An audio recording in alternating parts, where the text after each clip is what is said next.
좀 빠르게 해보겠습니다. 정시 모집은 전반적인 정시 모집 인원이 감소했습니다.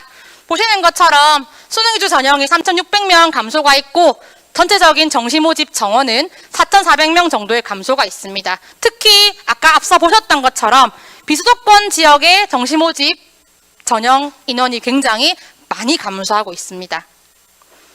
조금 비교해보자면 수도권 지역은 593명 증가하는 반면 비수도권 지역은 4,204명 감소하고 있고요. 전체 총계로 보시면 수도권 지역은 이렇게 486명 증가하고 있고 비수도권 지역은 4,907명 감소하고 있습니다. 정시 모집에서는 활용 지표로 표준 점수 100분위 등급 등을 대학에 따라 상이하게 활용하고 있는데요. 특히 국어, 수학과 달리 일부 탐구 과목 같은 경우는 일부 대학들이 변환 표준 점수를 활용하고 있습니다. 이때 변환 표준 점수라고 하는 것은 과목별 난이도에 따라서 난이도에 따라서 표준 편차와 과목별 어려움과 쉬움에 따라서 새롭게 대학들이 점수를 산출해 나온 점수입니다. 보시는 것처럼 일부 대학은 표준 점수, 일부 대학은 100분위, 또 일부 대학은 두 개 다 같이 활용하는 대학도 있고요. 또 일부 대학은 표준 점수와 변환 표준 점수를 다 활용하는 대학들이 있습니다. 작년 수능에서 변경된 그 부분 중에 앞서 언급드렸던 국어와 수학 영역에서의 큰 선택에 있어서 그 과목 비교를 해보자면 전년도 2021 대입에서는 사실 국어 영역의 단일 유형이었기에 차이가 없었지만 수학 가나에서도 기존 2021 수능에서는 표준 점수 최고점의 차이는 없었습니다. 작년 대입에서는 국어 보시면 언매와 하작에서 약 표준 점수 최고점의 2점 차이를 보이고 있고요. 미적분, 기하, 학통에서는 약 3점 차이를 보이고 있어 과목별 상이도가 있다고 볼 수가 있고요. 사실 이 표보다 위쪽 표를 보시면 좀 더 그 비교가 잘 보이시는데 특히 수학에서 미적분, 기하를 택했을 때와 학통을 택했을 때의 1등급 비율을 보시면 94대 5입니다. 학통 선택한 친구들의 1등급 비율이 굉장히 적습니다. 그런데 이 부분은 2등급, 3등급, 4등급까지 마찬가지입니다. 그래서 현재 2022 대입에서는 미적분, 기하 선택했을 시에 학생들의 유리함이 좀 있어 보인다라는 결론을 낼 수 있겠습니다. 그리고 졸업생들의 수능 응시 비율도 소폭 증가하고 있습니다. 6월보다 수능에서 해마다 학생들의 선택이 늘어나고 있고 전반적인 학생들의 졸업생 응시 비율도 소폭 증가하고 있는 모습을 보이고 있습니다. 수도권 대학들 대학별 수능 영역별 반영 비율을 정리해 보았는데 보시는 것처럼 역시 노란색 색깔 표시가 전년도에 대비한 변경이 있는 대학들입니다. 역시 뒤에가 조금 더 언급해 드리겠습니다. 이렇게 대학별로 정리가 되어 있고 서강대의 경우에는 인문사회계열 나뉘는 것이 아니라 2024 대입은 전 계열로 통합해서 학생을 선발하고 있습니다. 그리고 정시 모집임에도 고려대 사이버 국방학과 같은 경우는 아래 1번, 2번처럼 수능 최저가 있습니다. 그래서 수능 잘 봤다고 무조건 갈 수 있는 것이 아니라 이 기준도 충족하여야지 갈 수 있다는 점이 특징입니다. 서울대의 경우에도 보시면 2024 대입에서 과탐 영역에서 처음으로 원 조합을 허용하였습니다. 기존에 과탐 2를 치지 않으면 정시 지원이 안 됐었던 서울대가 원 조합을 허용하였지만 보시는 것처럼 원의 경우에는 가산점이 없고요. 1, 2, 3점, 2 했을 때 5점이 있고요. 앞서 소개드렸던 것처럼 정시 모집에서도 교과 평가가 있기에 AA부터 CC까지 점수가 5, 4, 3, 2, 1로 나뉘어짐을 알 수 있습니다. 성균관대 아까 살짝 논술 때 소개드렸던 것처럼 수학 영역과 탐구 영역의 지정이 없어졌기에 이렇게 전부 다 지금 괄호 합쳐져서 표시되어 있습니다. 이화여대의 변경이 있고 외대 약간의 영어 변경이 있습니다. 그리고 영어 등급별 점수 대학별로 보시면 건국대, 고려대, 서울대의 경우에는 수능에서 영어 점수 감산을 하고요. 서강대는 가산을 합니다. 나머지 대학들은 일정 비율로 영어 점수를 대학별 점수표에 따라 반영하고 있습니다. 성균관대가 역시 큰 변화가 있습니다. 등급별 변환 표준 점수를 활용하겠다고 하였습니다. 영어에서. 그리고 이화여대 예체능, 중앙대는 영어 가산을 하고요. 나머지 대학들은 역시 비율적으로 반영하고 있습니다.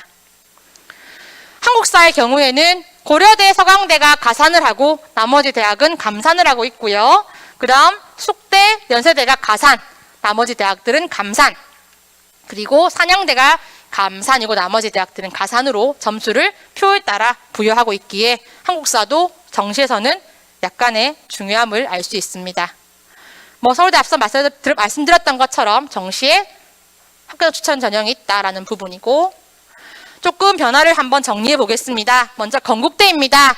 KU 일반 학생 전형으로 전년도 대비해서 국어 영역의 강조가 굉장히 많아졌습니다. 전형별로 40%부터 쭉 이어지고 있는데요. 이에 반해 저의 과목인 영어는 역시 등한시되고 있네요.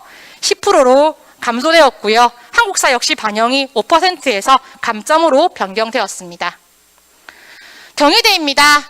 아까 잠깐 논술 때 소개드렸던 것처럼 인문자연 분할 모집 학과인 경우에는 지리학과 인문, 한의학과 인문, 간호학과 인문, 건축학과 인문에서 수학, 학통만 치세요, 탐구, 사탐만 치세요 지정이 되어 있습니다. 2023 대입과 변화된 모습입니다.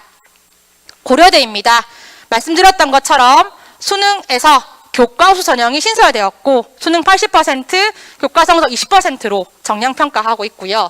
간호대학의 적성 인접 면접고사가 폐지된 점이 변화의 특징입니다. 동국대입니다. 영어 영역의 비중이 역시 15%로 감소하였고요. 한국사의 경우에는 등급별 감점으로 기존의 5%에서 감점으로 변경되었습니다. 그리고 정시 모집 가나다군 선발을 하는 것에서 가나군으로 변경되었음을 말씀드립니다. 서강대입니다. 성균관대와 마찬가지로 수학 영역에서 모집 단위 계열별 필수 응시 영역을 삭제했습니다. 그리고 탐구도 계열 관계없이 모두 지원 가능하게 변경시켰습니다.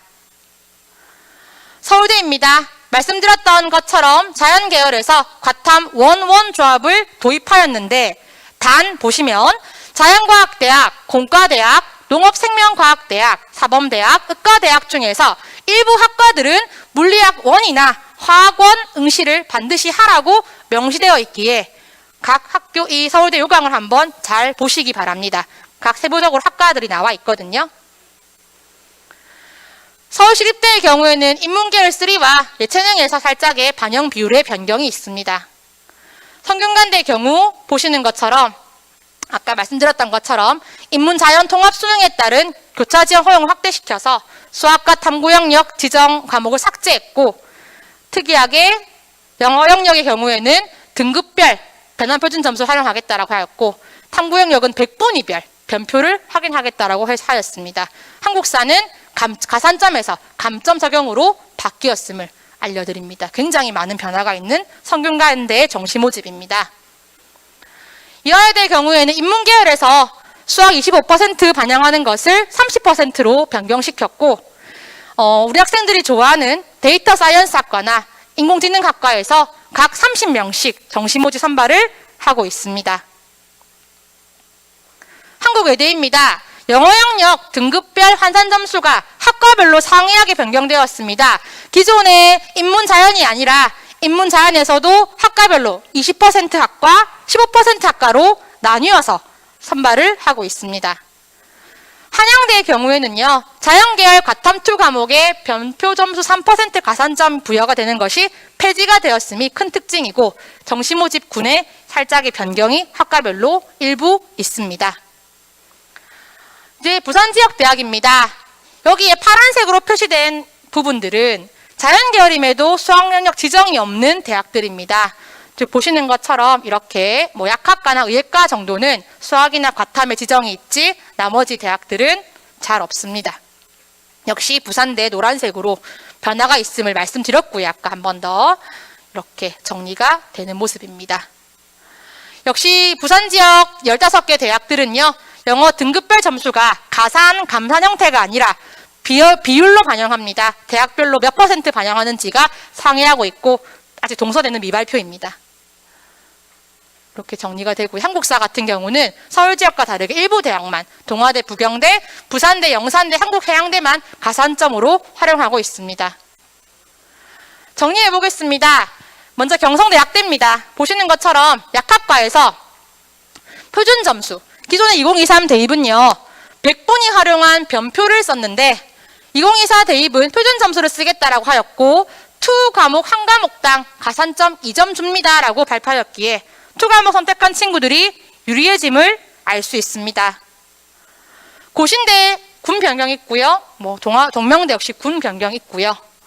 동아대에는 특이한 점의 하나는 정시 모집 다군이 신설되었습니다. 이런 특징이 좀 있습니다. 나머지는 학과 군 변경이라 한번 살펴보시면 되겠습니다. 동의대도 역시 학과별 군 변경이 있고요. 부산교대 좀 언급해 드리겠습니다. 2023 대입부터 2022 대입부터 진행되었던 수학 선택 과목에서 미적분 기하 선택 시 5% 가산점이 있었던 그 특징이 폐지가 되었고요. 그 다음에 과탐 선택 시에 해당 과목당 5% 가산점을 주었던 그 제도가 역시 폐지가 되었습니다. 기존의 자연계열 애들에게 좀 유리했던 부산교대 전형이 이제는 모두에게 공평해지는 전형으로 변경되었음을 알 수가 있습니다. 일부 저희 학교 학생들, 저희 여학교에 근무하니까 교대 좋아하는데 작년에 이게 바뀌면서 부산교대 정시 모집 거의 안 쓰려고 하더라고요. 인문계열 학생들이. 부산대입니다. 지역인재 전형 중에서 의예과, 약학과, 치의학과 전문 미충원 인원은 정시 모집 중에 수능 지역인재로 선발하겠다라는 부분이 있고 보셨던 것처럼 아까 자연계열 일부 학과들 수학에서 미적 기하만 치는 것이 아니라 확통도 열어두겠다, 사과탐 열어두겠다 학과들이 일부 있고요. 우리 생명과학과 관련 학과들은 수학을 열어두지만 과탐은 안 돼. 이렇게 정리할 수 있겠습니다. 부산여대 군 변경이 있고 신라대 군 변경이 있는 상황입니다. 여기까지 제가 정리한 부분을 빠르게 좀 스킵을 했는데 제가 2024 대입을 굉장히 짧은 시간 동안 준비하느라 사실 중간중간에 제가 짚어드렸지만 약간의 오류가 좀 있었습니다. 반드시 내년 발표되는 요강을 잘 확인하시고 정보에 그 오류 없이 잘 준비하셔서 좋은 대입 결과 만드셨으면 좋겠습니다. 감사합니다. 네, 큰 박수 부탁드립니다. 제가 166페이지나 돼서 걱정을 했는데 오히려 빨리 끝나가지고 근데 제가 어머님들 들으셨는데 아버님들하고 혹시나 헷갈릴 게 있을 것 같아서 제가 몇 가지만 조금 짚어드리겠습니다. 그 수학 미적 확통에서 확통